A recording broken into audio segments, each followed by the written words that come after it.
A few moments later. Assalamualaikum warahmatullahi wabarakatuh. Halo semuanya. Kami dari kelompok 1. Di sini kami akan menjelaskan tentang sistem pemerintahan demokrasi terpimpin. Tonton video selengkapnya. Sistem pemerintahan demokrasi terpimpin adalah sebuah sistem pemerintahan di mana segala kebijakan atau keputusan yang diambil dan dijalankan berpusat kepada satu orang, yaitu pemimpin pemerintah. Demokrasi terpimpin dikenal dengan pemerintahan terkelola dengan peningkatan otokrasi. Dalam arti lain, negara yang menganut sistem demokrasi terpimpin adalah di bawah pemerintahan penguasa tunggal. Mengapa sistem pemerintahan tahun 1959 disebut demokrasi terpimpin? Disebut demokrasi terpimpin karena demokrasi di Indonesia saat itu mengandalkan pada kepemimpinan Presiden Soekarno.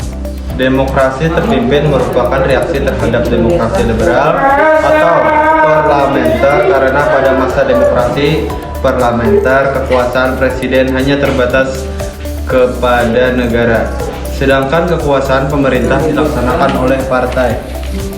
Demokrasi terpimpin adalah di mana masa ketika Presiden Indonesia Soekarno berkuasa di bawah naungan Undang-Undang Dasar 1945.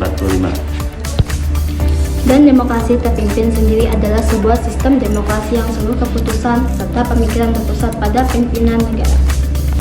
Masa demokrasi terpimpin dimulai dengan berlakunya dekret presiden dari tanggal 5 Juli 1959 sampai berakhirnya kekuasaan Presiden Soekarno pada tanggal 11 Maret 1966. Periode ini juga disebut dengan istilah Orde Lama. Presiden Soekarno mengeluarkan dekret presiden sebagai upaya untuk menyelesaikan masalah negara yang berisi sebagai berikut. Yang pertama pembubaran konstituante.